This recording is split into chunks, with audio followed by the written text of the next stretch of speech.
And welcome everybody.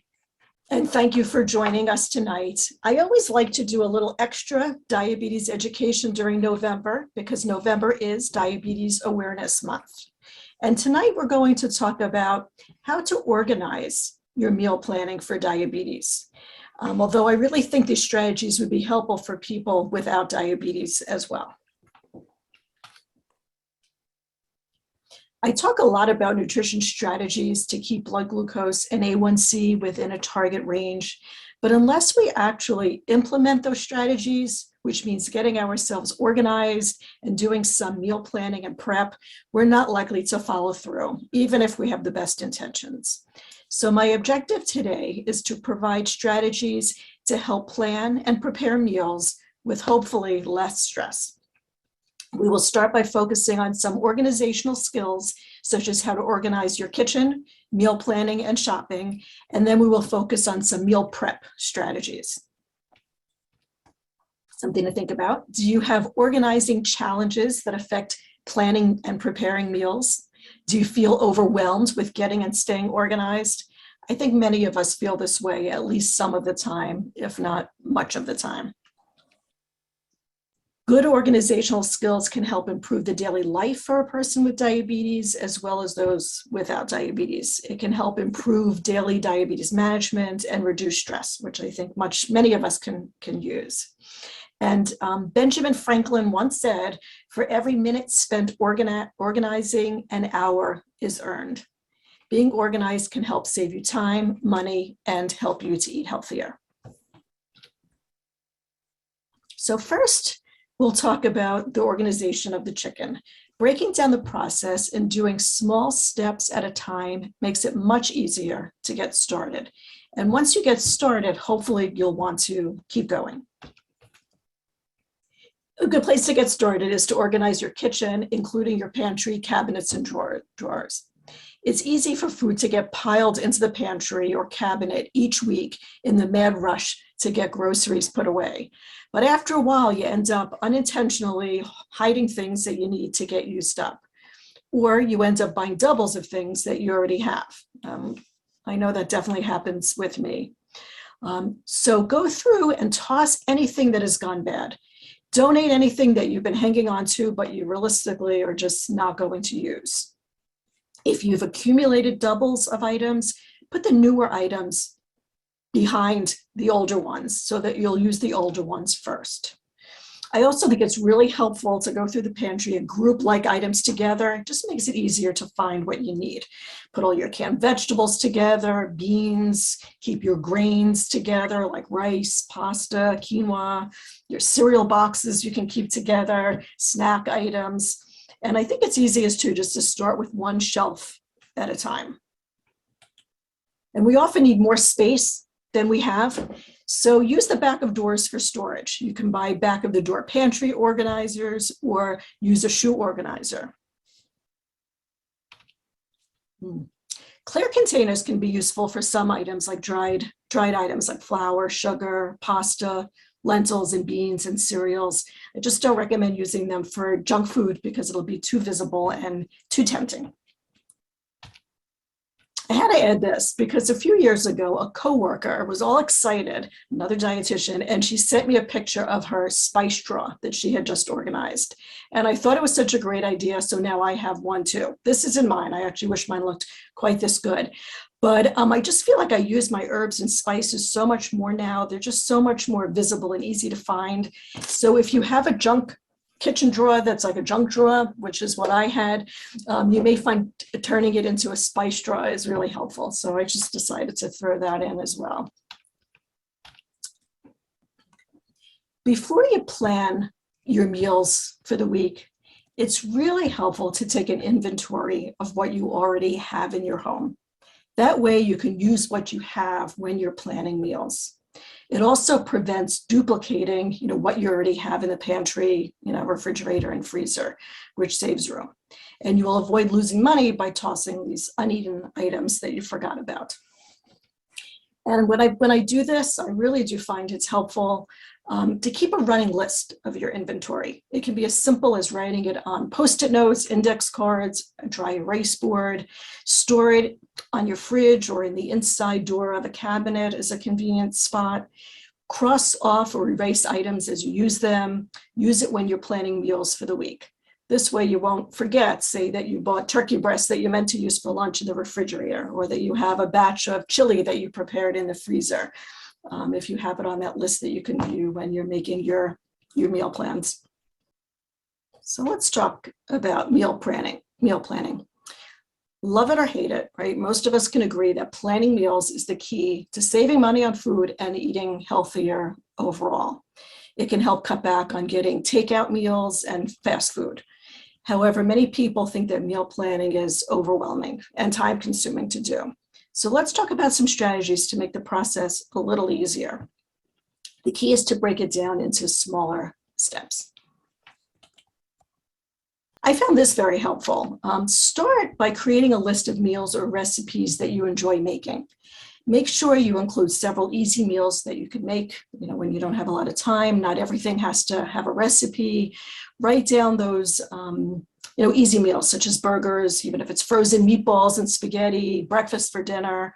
You can group the meals in categories. I found that helpful, such as all recipes that you like to make with chicken, all recipes you like to do, say, with fish, beef, casseroles, Italian type meals. And you can keep adding to the list as you find new recipes or ideas.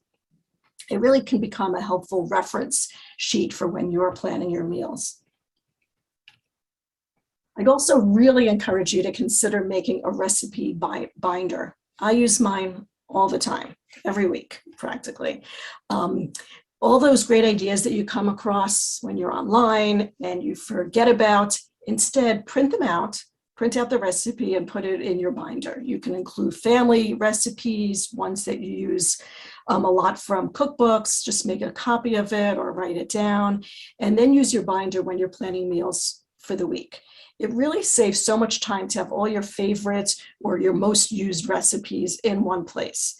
Because we all know what happens when you go to search for a recipe, especially on a cookbook, but on a website. It's so easy to get distracted and do other things, and it can take up a lot of time, a lot of wasted time. So again, try to include recipes that you find online, magazines, friends and family, incorporated in one place. And I do this. I keep my recipes in a binder, and I use the clear plastic sheets as protectors. It really makes it easy to wipe away splatters. When you're cooking, you can remove the pages to take them out when you're going to be making that recipe that week. You can reorganize them as needed. Of course, you don't have to do the sheet protectors if you want to just use a 3-hole punch and put them in a binder. But I really find it very useful to have the binder. You can even keep your list of mostly used meals in the front of your binder, so it's all in one place. And I like the idea. On one of these sites that I was reading said that she only puts the recipes that she really likes and that she wants to make again in the binder. So if you find a new recipe, put it in the front of the binder in a folder, or if there's a little folder part of the binder. That way, try it. If you like it, you want to make it again, then it makes the binder. Otherwise, you can toss it. And making a recipe binder might seem like a big task, but with a little time, an organization, I think that you'll find that the recipe binder is going to become your family cookbook, and ultimately it'll save you time. And I know I have to go through mine every so often. I've been through a few over the years because it does sometimes get large. And I saw this and I was like, I have to do this. I need to separate my holiday recipes from my main binder to make more room for my everyday recipes. So depending on how many you have, you might actually need more than one. And as far as planning meals, now that you have your list of favorite meals and your recipes together, it's time to plan your meals. And if a whole week seems overwhelming to plan, start with just one meal at a time. One suggestion is even just to start with one meal that you usually skip or that you eat out often and you'd like to start making your own food for that. For breakfast, for example, come up with 3 or so breakfast ideas that you can rotate For lunch, you can plan a few lunch ideas, and you can plan to use leftovers on the other days. For dinner, you can start by planning, say even plan 3 dinners for the week, and then use the leftovers from those 3 meals for the remaining days. And plan for a day eating out. And if currently right now you're not cooking at all and you're just getting started with cooking, I mean, even if you start with just saying, okay, I'm going to do 1 meal this week. I always say start where you are and then gradually build from that. And my motto is, cook once, eat twice, or even thrice, right? You want to get 2 or 3 meals out of, one-time cooking if you can. When you're planning your meals, you can either use a meal planning worksheet, or you can just use a notebook or a piece of paper. I like to keep it, in one spot. Some people do it on their computer, though. Some people might do it on their in the notes section of their phone, or a meal planning app, or some stores have even apps. Do whatever works best for you. Think about your schedule. Save recipes that take longer for days off. Choose meals that you can easily prepare when you do not have a lot of time. Prepare meals in advance to heat and serve on busiest days. And we will talk later about meal prep. And then you could also just plan which days to use your leftovers. And when you're doing this meal planning, again, use your inventory list and your meal idea list. And if you have family input that's available and willing to give it, and you're willing to get it, you can involve them as well. Okay. And if you're having difficulty choosing recipes, to make in your weekly, or to make your weekly meal planning easier, consider making each day of the week a theme. This is just an example. You might say, when I'm making my meal plan, let's do maybe meatless Mondays. Tuesday, could be Taco Tuesday, or any kind of international food. Wednesdays, or whichever day is your busiest day, might be your day to, eat your leftovers, or sandwiches, salad, soup. Thursday or one day might be a burger night. You could vary the burgers from week to week too. One week might be a veggie burger, or a bean burger, a salmon burger, a turkey burger, beef burger. So you're not having the same thing every week. Friday might be fish, for an example. Saturday might be your takeout or dine out day. Sunday might be to roast a chicken, or a beef roast, some sort of nice roast that you can then use the leftovers all week. I think there's nothing better than, smelling that chicken roast in the oven on a Sunday and then getting several meals from that. Here's another meal planning strategy to try. This is called the 4-step formula for planning fast dinners. I adapted it from Ellie Krieger. I don't know if you heard that name before, but she's one of my favorite dietitians that has made it in the media world. She's had, I think, a few TV shows, cookbooks.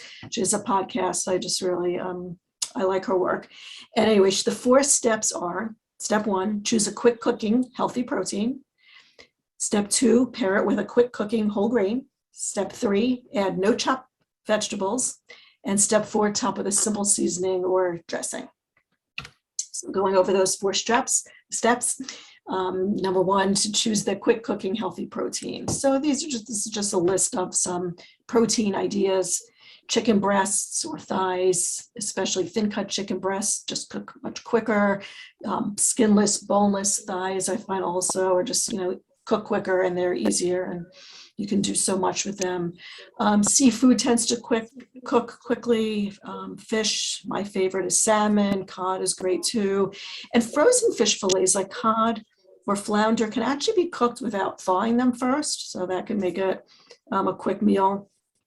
Pork tenderloin, canned beans can be your protein, frozen soybean or veggie burgers. Really, you just want to keep a week's worth of these proteins on hand, at any time. And that way you have the start of the base of your meal. And then pair it with a quick cooking whole grain or starchy vegetable. Many fiber-rich grains that cook up in 20 minutes, and some don't require cooking at all, such as quinoa.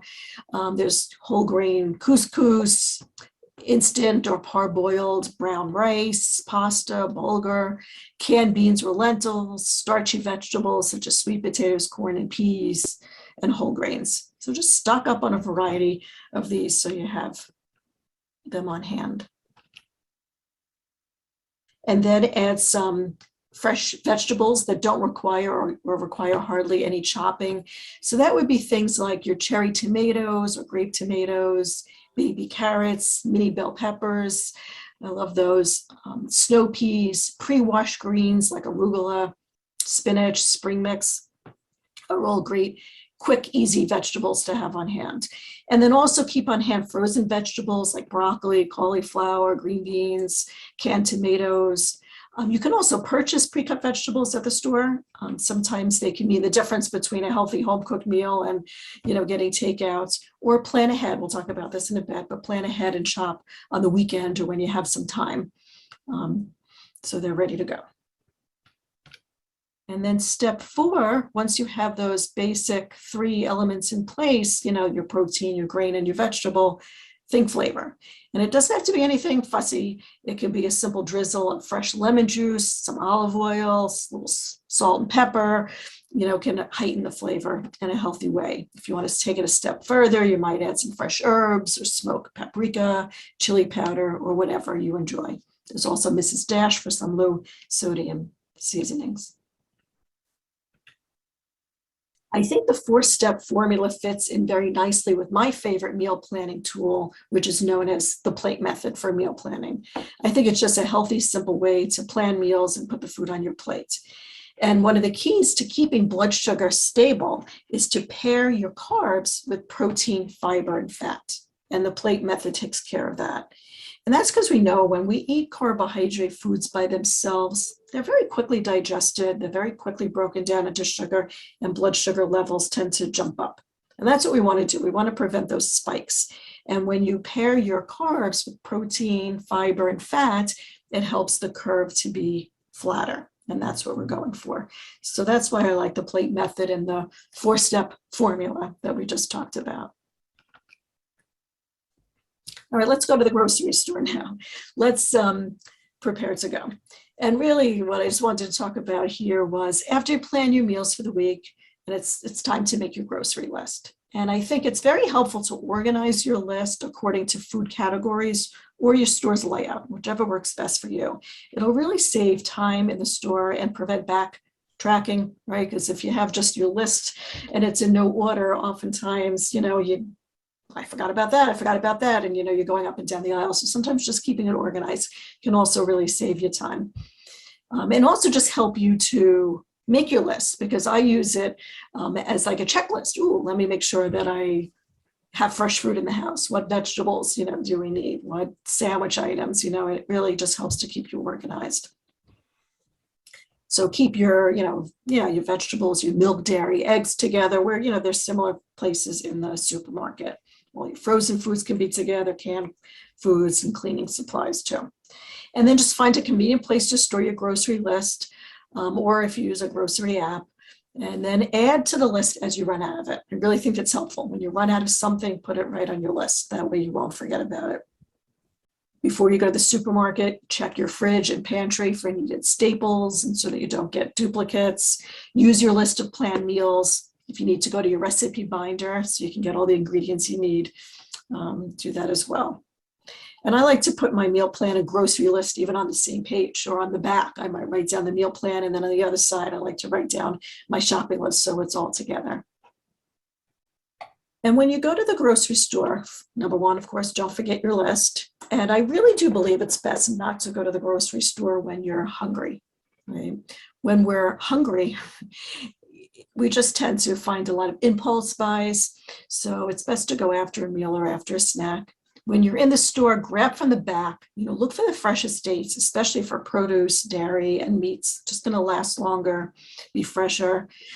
Focus on the perimeter of the store where you can get lots of vegetables and fruits and your lean proteins. And for some people, I find it's really helpful to purchase single serving items, especially if it'll help you to manage portion sizes.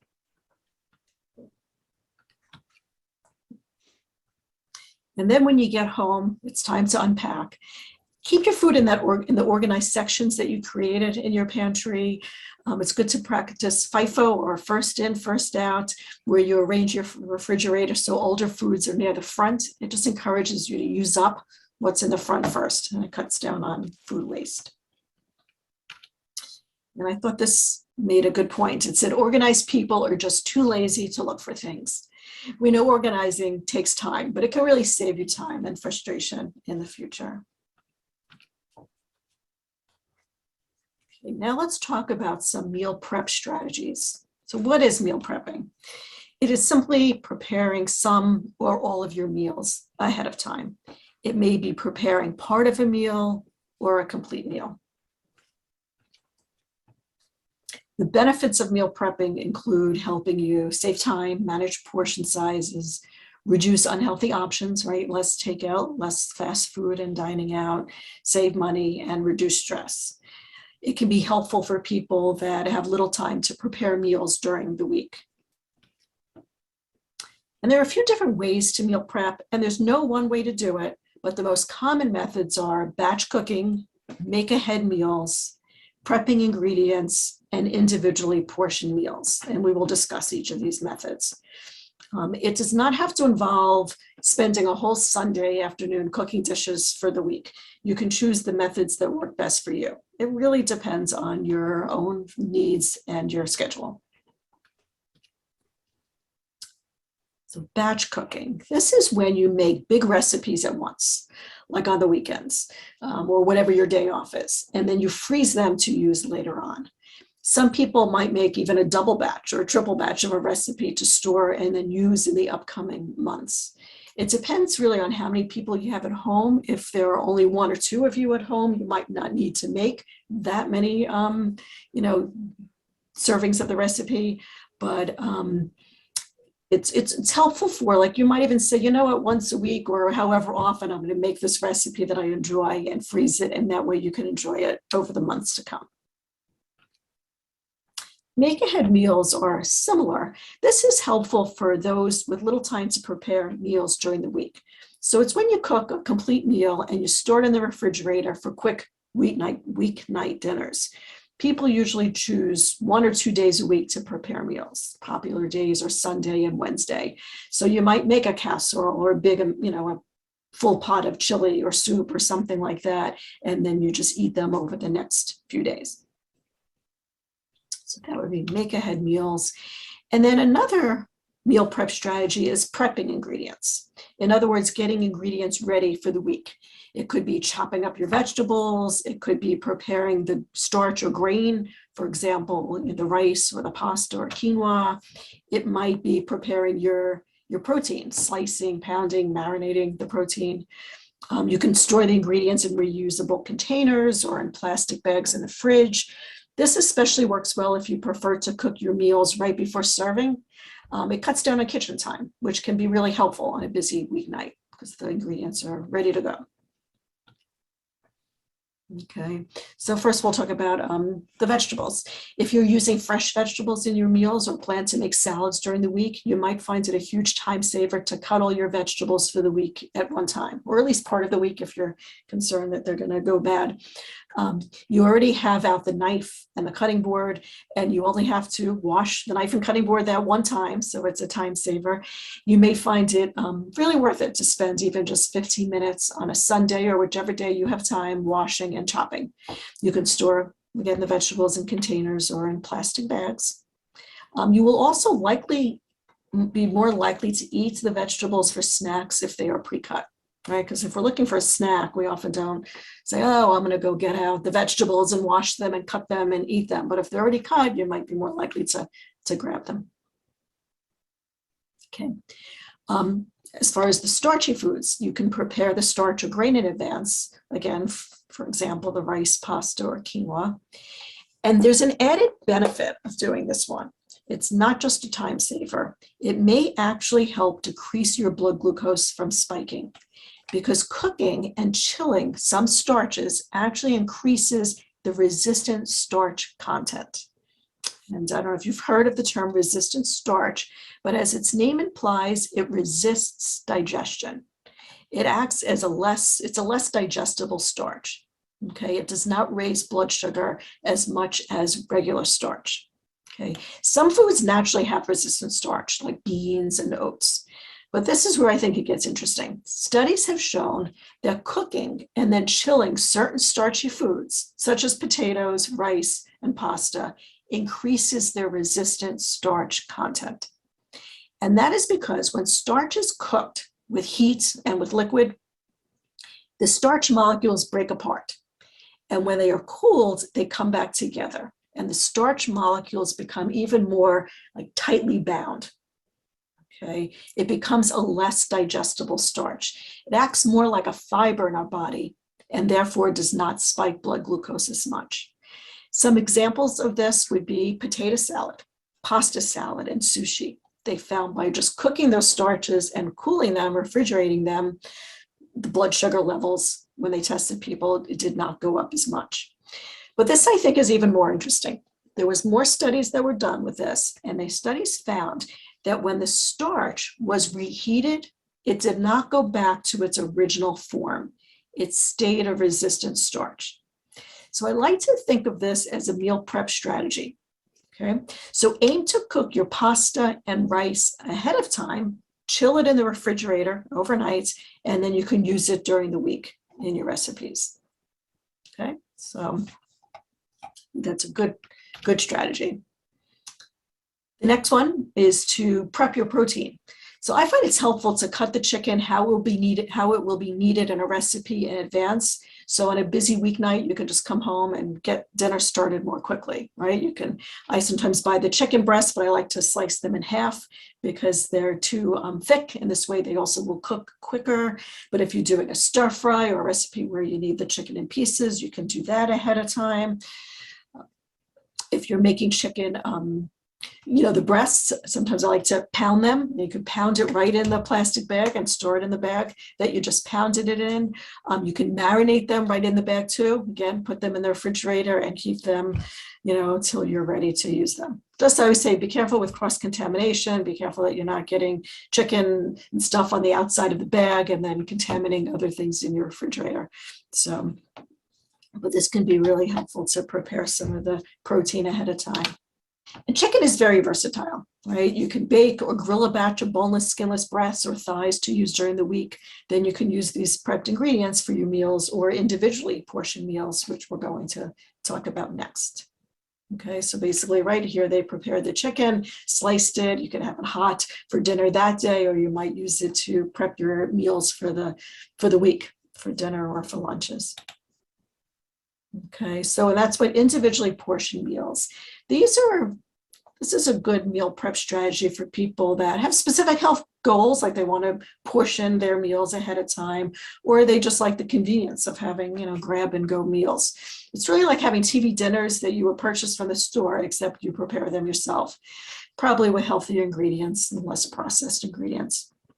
And these meals can be packed and eaten cold, like the one on the left, or they can be cooked and eaten, cold or reheated when you do have them again. And there's just so many different containers available.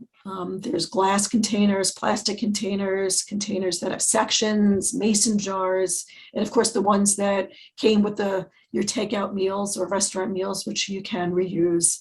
The great thing about the clear containers are that you can see what's inside. If you're going to be reheating your meal, I prefer the glass containers. But choose whatever meets your needs and your budget. A very important tip is to label all your meals and leftovers before putting them in your refrigerator or freezer. Do it every time. Even though it's one extra step, when you're tired and you may think you'll remember when you made it, you likely won't. And you'll be happy that you labeled it. At the very least, just write the date on the container. If it's not in a clear container, it's also helpful to write what the contents are, so you'll remember. It'll be easy to see without having to open up everything that's in your refrigerator. You can use masking tape. That's what I use. I use masking tape and a Sharpie pen that I keep in the kitchen. I find that works really well. When I was researching, I noticed that you can create your own labels. You can buy pre-made labels. I think the masking tape works great, but if you want fancier labels, go ahead. And next, let's just talk a little bit more about some quick meals. We already talked about the 4-step formula for quick meals, but another option for a quick meal is to do sheet pan meals. Sheet pan meals are a great way to use your prepped ingredients and save time and cleanup. You can cook your protein and vegetables right on the same pan. And if you prepped your grains such as quinoa, rice, or pasta already, you have a complete meal in much less time than starting from scratch. This recipe is from a site, Once Upon a Chef, which has been one of my favorite sites for recipes for years. And I did do this recipe. I used turkey sausage when I made it, and you can vary the vegetables anyway, but I found it, it's convenient.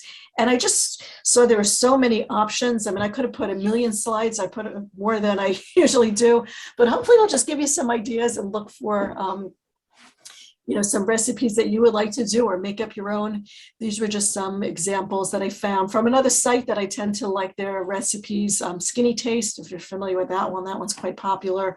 But the one on the left is a balsamic chicken with roasted vegetables, and the one on the right is a teriyaki salmon with vegetables. And if you go on these sites, oftentimes, they'll have the whole recipe of how to make it, and it's great to be able to do it from scratch with your own seasonings, but you really could use, some bottled sauces and marinades and dressings as well to be quicker, save some time. This example showed how you can prep the chicken by marinating it. So on the left, right, they're marinating it in the bag. And then at dinner time, you can put it on your pan, right? Cook it in the oven. And then after it's prepared, you can portion it into individually portioned meals. So it's ready to go. And I know this last picture on the right in the portioned container, it looks as big as the other, but really think of that as a smaller container that you can, pack up or divide your meals so you get several meals for either you or other members of your family. And again, if you prep the starches ahead of time, you can just reheat them and serve them with your meal. Here was just another example, right? You can do it with shrimp, chicken thighs. After your sheet pan meal is cooked, you can serve it either on a plate or in a bowl for dinner, or put it again in the containers for future use.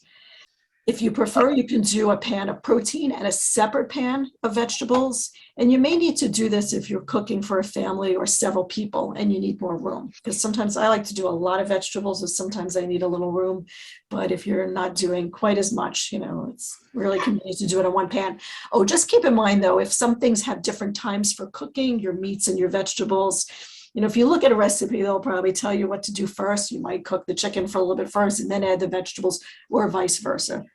So it might take a little experimenting.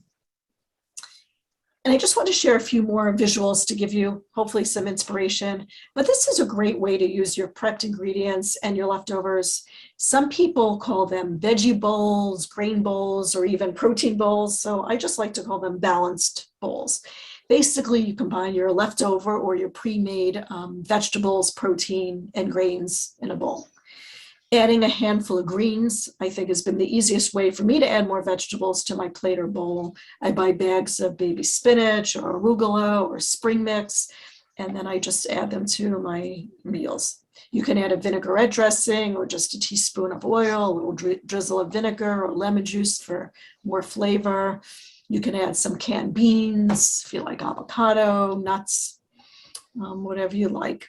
And this is a great way, I think, to clean out your refrigerator foods that need to be eaten that you've made during the week. And of course, I was thinking about this as well. These pictures look pretty perfect, it's fine if yours don't look like this. Mine do not look like this, but they can still be tasty and nutritious by just combining a lot of the foods that you have on hand, or, come up with your own combinations. And I just put this in just to show you the bags or containers of spring mix, the baby spinach or arugula that you can add to your salads or bowls. And I like formulas, right? So this is just a formula, a nice little template for making a balanced bowl. So you can include your dark green leafy vegetables, like we just talked about, add your protein, whether it's seafood, chicken, turkey, lean meat, tofu, high fiber, starchy carbohydrates like your whole grains, your beans, lentils, quinoa, and then add a little healthy fat like nuts and olive oil, olives, avocado, and a healthy vinaigrette. So good base. You could add fruit as well. rotisserie or roasted chicken. As I was saying before, I think there's nothing better than the smell of chicken cooking on a Sunday. You can enjoy it hot that evening and then enjoy the leftovers over the week.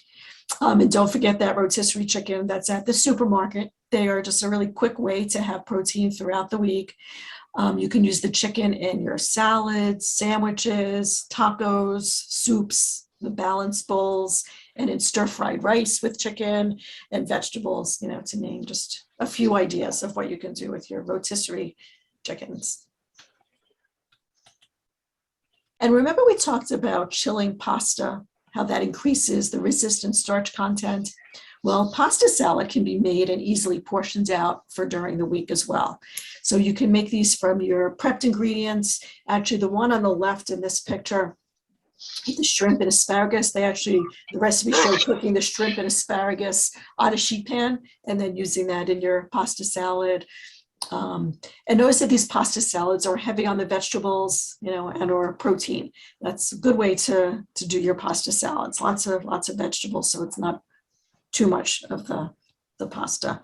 But again, chilling them might just help increase the resistant starch content, so it'll reduce your after meal blood sugars. And since I'm mentioning the pasta salad, I might have briefly mentioned potato before, but potatoes, when they are chilled, also have more resistant starch. So potato salad tends not to raise blood sugar as much as cooked or hot potatoes, and mashed potatoes actually raises blood glucose the most. And I want to talk a little bit about breakfast ideas. Let's start with just a few important points about breakfast.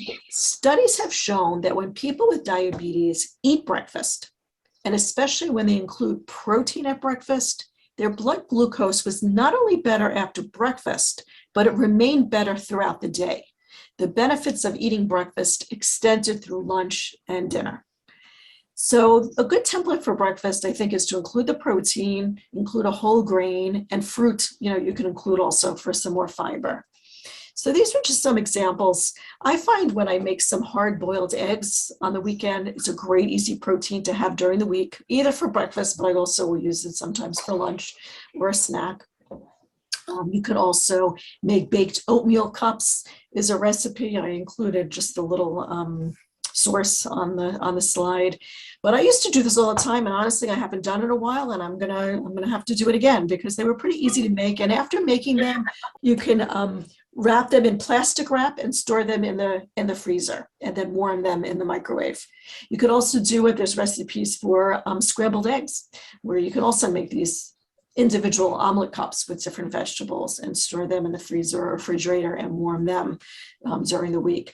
I also will sometimes microwave my eggs, do the scrambled eggs in the microwave in a mug. It's just a quick way to cook your eggs, and you can also add leftover vegetables, or you can add some of the baby spinach to it, and then you can have it with a whole grain English muffin or toast. Some other breakfast ideas, some other fairly easy ones. And as I always say, breakfast foods can be really eaten at any other time of the day too, because I think sometimes these make good snack ideas. It could be, lunch ideas, or even dinner. When you don't have time or energy to make a traditional dinner, make breakfast for dinner. The first pick is of Greek yogurt and berry, like a Greek yogurt and berry bowl, where you would just put, your fresh berries. You could put a nice scoop of Greek yogurt. Almond slices work great with it. You can put even a little touch, if you wanted to, of granola, or just a tad of honey if it's a plain yogurt. The second pick is cottage cheese bowls, which you can also substitute ricotta cheese, because that also is a great protein to have in the morning or any time of the day. And then you can top these also with berries. This one, the front one has some berries. The one in the back has some chopped apples. You can add some pistachios, pecans, almonds, walnuts. You can do a drizzle of honey or maple syrup or a pinch of cinnamon to the apple bowl. And the third pick is of overnight oats. And that's another way to get more resistant starch, is to make overnight oats instead of the cooked oatmeal. And basically it's soaking the oats, the regular rolled oats, in milk or a non-dairy milk. And I like to add some chia seeds. That's more fiber, which is good to include with your breakfast and meals. and then refrigerate it overnight. And then you can add lots of other ingredients to make them more tasty, whether it's, fruit, nuts, peanut butter. To sum up, we talked about how organizing your kitchen, your meal planning, your recipes, your grocery list, and incorporating some meal planning strategies, how it can help you to eat healthier and likely save you money, right? Which is a win-win-win. I also want to say, I think is very important, is to go easy on yourself. These tips are supposed to be helpful, but I know for some it may be a little overwhelming. I hope not, but I know that it may be. Everyone here is in a different place with their meal planning and with their lifestyle. So please start small and gradually add new strategies over time. And also remember that sometimes life happens, right? And gets in the way of our best intentions. And that's okay. Your meal plan is meant to help you to stay organized, not to rigidly lock you in. There will be some days you just don't want to cook, and that's okay. But being prepared just helps you to get back on track the next day. Okay, so just some things to keep in mind. I did just include this in the slide set too. These were just some of the sites that I had gotten the pictures from and some of the recipes. So I just thought some might be interested in that, so you can take a look at those. And my other advice is always, right, don't organize perfect, organize enough, right? We never want to try for perfect. The extremes are never healthy, at least not as far as our mind. And as Auntie Acid says, my housekeeping method can best be described as that's good enough. Right. So with that being said, I'd be happy to take any questions that you have. So I'm actually going to stop my share so I can see you all. Any questions, concerns, or if even anyone has any strategies or things that you would like to share with the group, that would be awesome and appreciated. Oh, okay. I'm looking at the chat box now. It's someone asked the question, do you have any meal plan or prep recommendations as an alternative or a substitute to the traditional Thanksgiving turkey? So I'm just wondering if you mean instead of the turkey or the turkey fixings or sides, because the turkey, I wouldn't change a thing. I mean, I do also think it's a good question too, that, we have certain traditions. Okay, she said both. We have certain, family traditions. And I really think it's important to keep those traditions. So if Thanksgiving is an important holiday and you like things to be a certain way, I really think that that's fine. Enjoy your Thanksgiving. The strategies that I would say to do at Thanksgiving would be to eat slowly. And I think this is important for all meals too, because I think it's more, quantity with Thanksgiving, it's just so easy because so many different things are prepared to eat a lot. And then when we're done with the meal, we feel kind of stuffed, oftentimes uncomfortable. And I think that is what's not great for our health. It's not good for our heart to overeat, and also just eating a large amount is likely to make your blood sugars go up.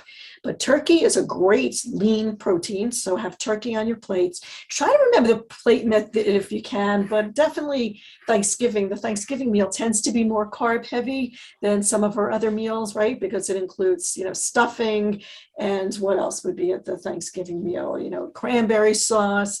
There's usually some sort of sweet potatoes, depending on your family traditions. There might even be macaroni and cheese. There might be lasagna. I always say pick, what you really want to have at the meal. Maybe you can make another plate and save it for another day, kind of spread out over all the portion sizes. I always, though, at my Thanksgiving, I do roast vegetables. I make, depending on how many people we have, but I always do lots of roasted vegetables. And I think that's just a great food to fill up your plate with. And I would just say, watch your portions of other things. And, one time of, the year, enjoy. Tell me if that answered your questions. Oh, there was another. I was just going to answer a question, Mindy. There was a question about the presentation. So in the chat box, I have put the website. We are recording this, and it will be available in about 2 weeks. That you can go on the website and see the presentation again. Okay, thank you, Maggie. So another question was, any tips for cooking for two instead of for families when items in stores come in larger packages? Yeah, so I mean, what I would say, if foods come in larger packages, such as maybe the meat or the protein, and sometimes also you save money when you get those larger packages. So I would say either go for it. If you buy like a big package of chicken, you might even divide it. You might freeze some of the chicken. If you want to prep it at first, like cut it or slice it the way you want it, and then put in packages and put it in the freezer. I personally, and this, I don't want it to sound bad, I still have my daughters are still living at home. Probably not that many more years I have of them at home, and I enjoy having them at home. But it's so much easier when there's less people to cook for, because what I used to do when they were in college is I would cook once or twice, well, probably twice a week. And then we would live off the leftovers all week. And again, incorporating some of those different bowl ideas and, reinventing new recipes from what you have.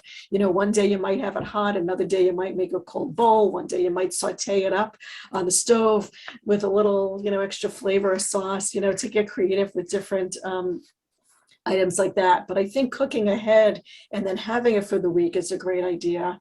Otherwise, I guess it's just cutting down on recipes or saving them for another time. I hope that answered that question. And someone asked about fruits to avoid. I don't like to tell people with diabetes to avoid any fruits. I mean, there's some fruits that might have a little bit of a higher glycemic index, which means when they're eaten by themselves, they raise blood sugar a little more quickly. But I think the key with fruit, and I'm glad you asked this question, the key with fruit, which is very similar to the key with other carb foods and starches, is to, when you eat them, try to eat them with a protein food. Because again, eating the fruit by itself quickly digested and blood sugars might jump up. But if you eat it with a protein food, some examples might be some nuts, a little handful of pecans, almonds, or walnuts. They have protein and healthy fats and fiber. So that slows down how quickly the sugar in the fruit is digested, and you won't see those peaks in your blood sugar. You might have like an apple with some peanut butter. Grapes is one that some people find raises blood sugar, but I think it's also portion size is the key. Oh, and another thing about fruits is try not to let it get too overripe. The more ripe it is, the higher blood sugars tend to go after eating them. So I think fruit has so many important nutrients that I would not really recommend, avoiding any of them. I think there's other things, I think that would be a great choice. Have it with berries and Greek yogurt is a great choice. Yeah, try to come up with different pairs. Okay, good questions. Any others? If anyone didn't want to put in the chat box, if they just want to unmute themselves and ask me, you can do that. Or if you want to type it in. I hope that how late is too late to eat at night? Okay, that's a good question too. Well, I always say my first guideline for people with diabetes or even without diabetes is to listen to your body.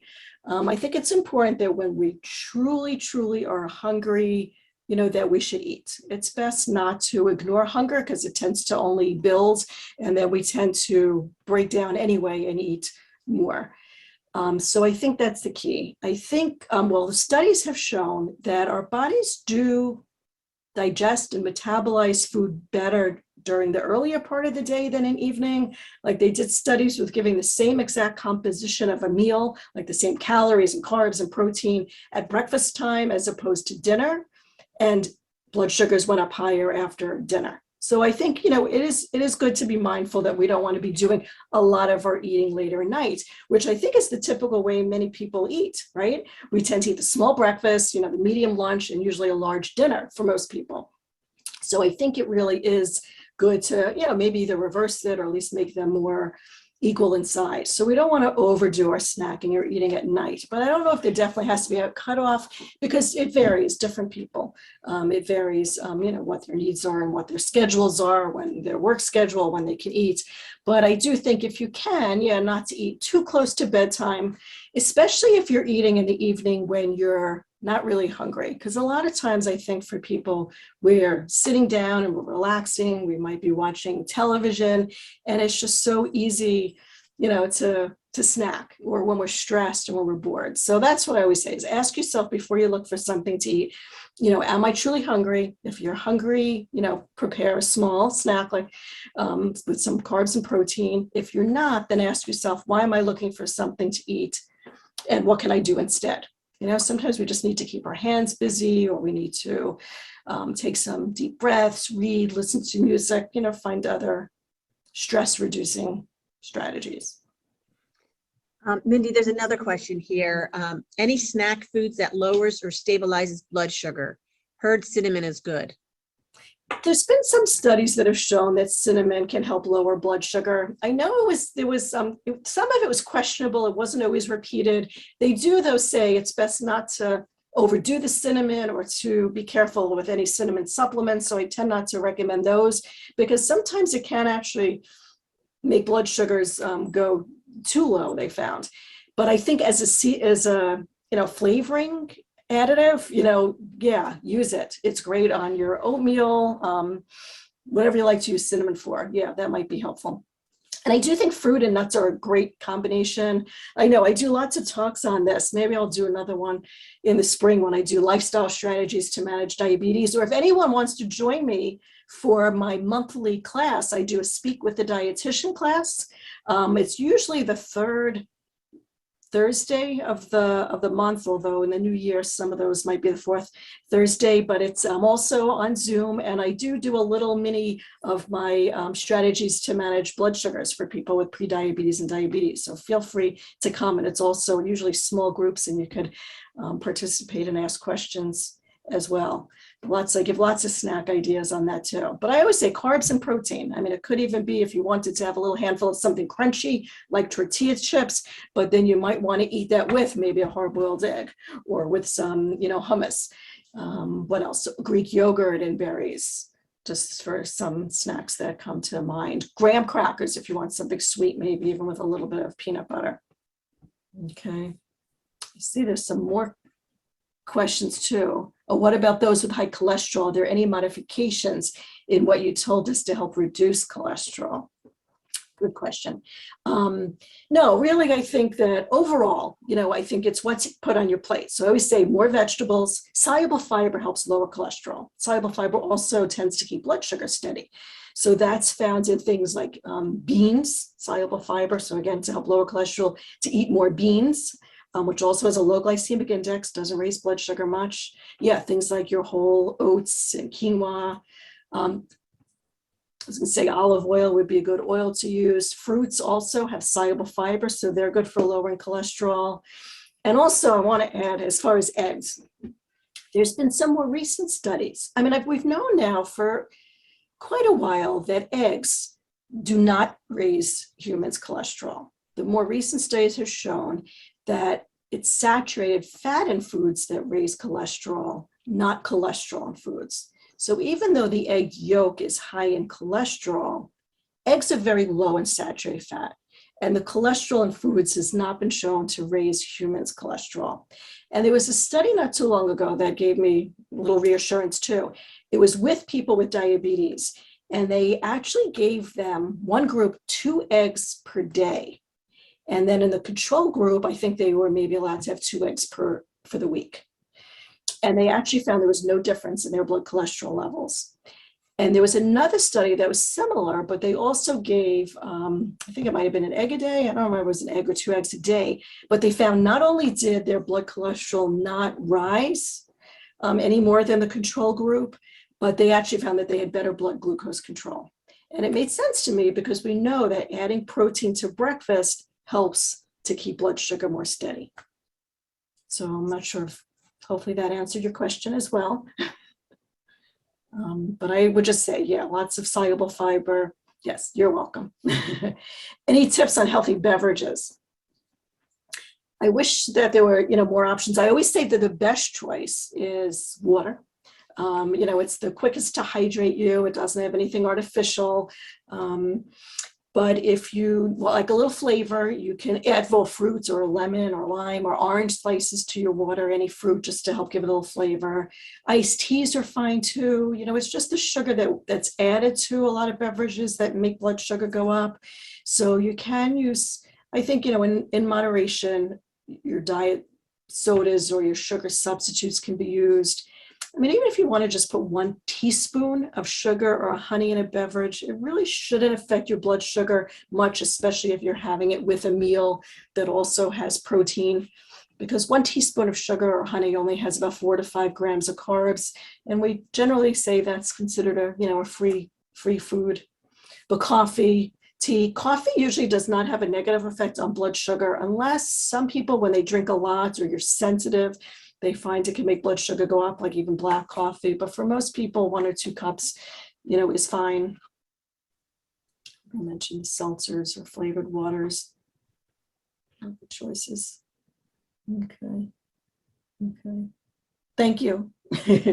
Thank you all, really. Thanks for joining us tonight and for asking such great questions. I really, really appreciate you spending some time with me on Diabetes Awareness Month. So I hope it was helpful. Did anyone feel overwhelmed, or did you learn anything new or anything that you might want to try? Mindy, another question just popped up about, okay. I just lost it, about almond milk. Oh, okay. Oh, I didn't even see that one. It just popped up. So almond milk, generally your almond milk tends to have even lower carbs than other milks. So that's, for another beverage choice, that would be great. Almond milk, there's so many of them out now. Even regular milk, usually say to get the reduced fat, just because whole milk does have a lot of saturated fat in it. So I do caution drinking too much of the whole milk. But almond milk is a good choice. Soy milk too. Soy milk is a good choice as well. The ones that are flavored, like the vanilla ones, they often do have more carbs, more similar though to your cow's milk and the amount of carbs. So I think that's fine too, as long as you're just spreading your carbs out throughout the day, watching portion sizes. Okay. So that's for other beverage ideas. And I just want to remind everyone to please complete the evaluation at the end. We really do look at them, and we do it for future planning. And there is the link too for the video that'll be posted in 2 weeks. And there is another question. How about, can you see it? I can see that one. Yeah, that one I can see. How about non-dairy yogurts like coconut milk? That's a good, I would just double check the label. Coconut fat is high in saturated fat. Of course, it comes from a plant, so plant foods can't have cholesterol. Only animals or that have a liver have cholesterol. So there's no cholesterol, but I always worry about coconuts and palm oil, that those tend to have more saturated fat. I don't know how much saturated fat would be in those yogurts. So I would just check the label. And check the carbs too. When you're looking at a label, always check the serving size first, and then scroll down to in the bold print where it says total carbohydrate, and look at the grams next to it. It varies from person to person. I usually say for women, to aim for, 30 to 45 grams of carbs per meal. For men, 45 to 60 grams of carbs per meal are usually good starting points.